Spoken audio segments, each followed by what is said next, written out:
पुरंदर तालुक्यातील सामाजिक, राजकीय, कृषी क्षेत्र तसेच विविध क्षेत्रातील भरीव योगदान देणाऱ्या मान्यवरांचा यंदाच्या गुणवंत रत्न पुरस्काराने गौरव करण्यात आला आहे। खळदगावचे माजी सरपंच बबनाबा कामते तसेच जवळ अर्जुनचे माजी सरपंच अण्णासाहेब राणे यांना हा प्रतिष्ठेचा पुरस्कार प्रदान करण्यात आला आहे। जिल्हा परिषदेचे माजी अध्यक्ष जालिंदर कामते मित्र परिवाराच्या वतीने दरवर्षी पुरंदर तालुक्यातील सामाजिक, राजकीय, कृषी व विविध क्षेत्रातील उल्लेखनीय कार्य करणाऱ्या व्यक्तींना हा सन्मान दिला जातो। यावर्षी सासवड येथे आयोजित कार्यक्रमामध्ये खळदगावचे माजी सरपंच बबनाबा कामते यांना गुणवंत रत्न पुरस्काराने सन्मानित करण्यात आले। बबनाबा कामते यांनी यापूर्वी खळदगावचे माजी सरपंच तसेच पुरंदर तालुका खरेदी विक्री संघाचे संचालक म्हणून जबाबदारी पार पाडली आहे। खळदगावच्या सामाजिक, राजकीय, कृषी क्षेत्रात त्यांनी दिलेल्या मोलाच्या योगदानाची दखल घेत त्यांना हा सन्मान प्रदान करण्यात आला असून सर्व स्तरातून त्यांच्यावर अभिनंदनाचा वर्षाव होत आहे। तसेच जवळ अर्जुन गावचे माजी सरपंच अण्णासाहेब राणे यांनाही त्यांच्या उल्लेखनीय कार्याबद्दल या पुरस्काराने गौरवण्यात आले आहे। यावेळी जिल्हा परिषदेचे माजी अध्यक्ष जालिंदरभाऊ कामते, विजयराव कोलते, नंदुगाव जगताप, भानुदास जगताप तसेच पुणे जिल्हा पत्रकार संघाचे सुनील लोणकर, योगेश कामते, चंद्रकांत कामते, हरिभाऊ फुले, नंदकुमार कामते, सुरेश रासकर, विकास कामते, रमेश कामते, महादेव जाधव गुरुजी, महेश राणे, हनुमंत टेकुडे, दत्ताअण्णा कामते, सोपान कामते यांच्यासह केशव कामते, संदीप कामते, शिवराम आबा कामते, संग्राम राणे, अप्पासाहेब राणे, बापूराव राणे, रामकृष्ण राणे, शिवाजी गोडसे, सोमनाथ राणे, शिवाजी राणे, विजय राणे, दत्तात्रय राणे, सयाजी राणे, सुनील कुटे इत्यादी ग्रामस्थ व पत्रकार बंधू उपस्थित होते। भाऊसाहेब, तुम्ही बऱ्याच वर्षानंतर आपण भेटतोय, बोलतोय प्रशासनामध्ये या आणि अशा अनेक व्हिडिओसाठी तसेच आपल्या भागातील नवनवीन अपडेटसाठी आपण केपी न्यूज या YouTube चॅनलवर जर नवीन असाल तर चॅनलला लाईक, शेअर आणि सबस्क्राईब करायला विसरू नका। धन्यवाद। मी अण्णांचे तिन्ही भाऊ, मला वाटतं फक्त माऊली नाहीत आज, अन्यथा बापूराव आहेत, किसनराव आहेत, रामकृष्ण आहेत, त्यांची मुलं आहेत, त्यांची नात आहे।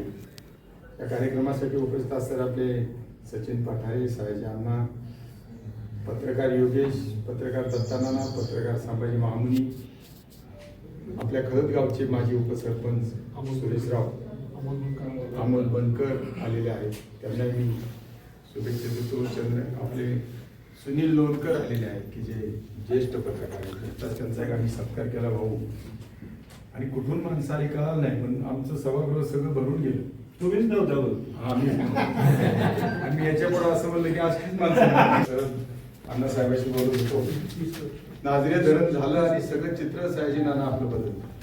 म्हणजे नाझरे धरण होताना या तालुक्याचे माजी आमदार तत्कालीन माननीय बापूसाहेब खैरे आणि शरदराव पवार साहेब यांनी ही किमया केली।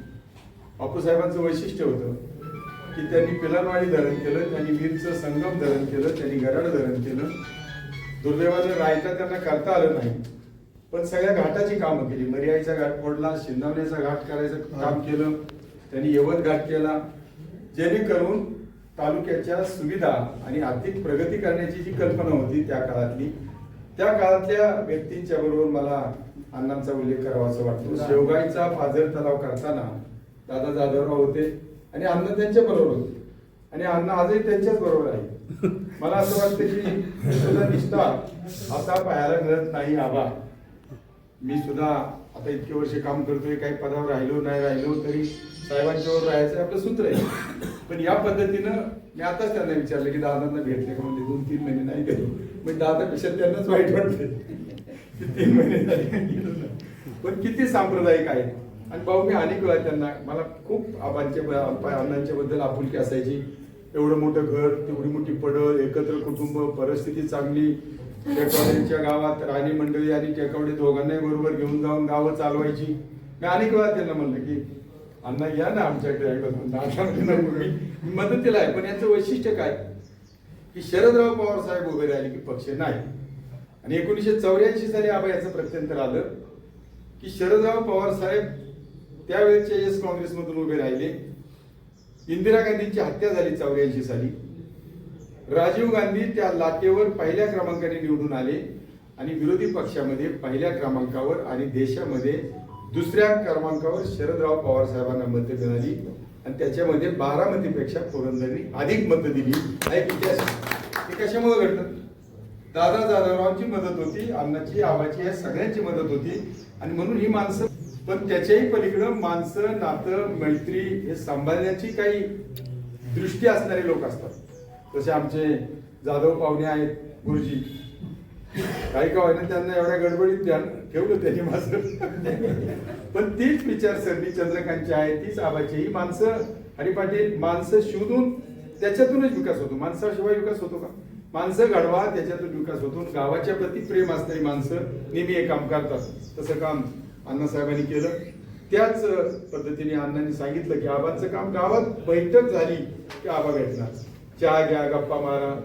पक्षाच्या पलीकडे जाऊन, गावाच्या पलीकडे जाऊन मैत्रीच्या जपणुकीची कला आहे, तशी ही दोन्ही माणसं भाऊंनी निवडली. मी त्यांचं अभिनंदन करतो. त्यांच्या कुटुंबियांनी भरभरून भाषणे केली. खरं म्हणजे एक केवढा आनंद असतो. आता हे काही राजकारणात राहणारी माणसं नाहीत किंवा यांना पद पाहिजे. कोणतरी म्हटलं की यांना पुन्हा उजेडत आणलं, उजेडत नाही आणलं. त्यांनी केलेल्या कामाच्या कर्तृत्वाप्रती आदर व्यक्त करण्याचं हे काम भाऊ करतात, तसं ते काम आहे. ते आता आशीर्वाद देतील, पुढे मोठी होतील. शिवाजी आमच्या महाविद्यालयाचा माजी विद्यार्थी, संघटनेमध्ये काम करतो. माऊली आप्पांचं नाव कुठेही कमी होणार नाही याची काळजी घेतली. आणि इतके भाऊ, 4 भाऊ, सगळे 5 भाऊ, आज 4 आहेत. एवढी बलाढ्य माणसं आणि एकत्र कुटुंब. आज काय पाहिलं काय मला माहित नाही, पण तसंच निसर्गाप्रमाणे करावं लागतं. पण त्याच्यात कुठं फरक जाणवत नाही. अशा एका चांगल्या कुटुंबातल्या व्यक्ती भाऊनी निवडले. मी त्यांना मनापासून त्यांचं अभिनंदन करतो. खरं तर रावसाहेबांना आज वय आहे, येऊ शकलेले नाहीत, आणि म्हणून नंदू काका भाऊंनी माझ्या हस्ते मला हा पुरस्कार द्यायची संधी दिली. मी माझं भाग्य समजतो. भाऊ, मी बी 80-81 झाले. माझं राहिले ना का करू, पण 81 सचिन आपण असू सगळे भाऊला बंद झाला कार्यक्रम तरी सुरू करायचा. एका आनंदी आणि घरगुती कार्यक्रमासाठी आपण सगळेजण आलेला आहात. मी मनापासून स्वागत करतो आणि दोघाही मान्यवरांना मी शुभेच्छा देतो आणि थांबतो. धन्यवाद.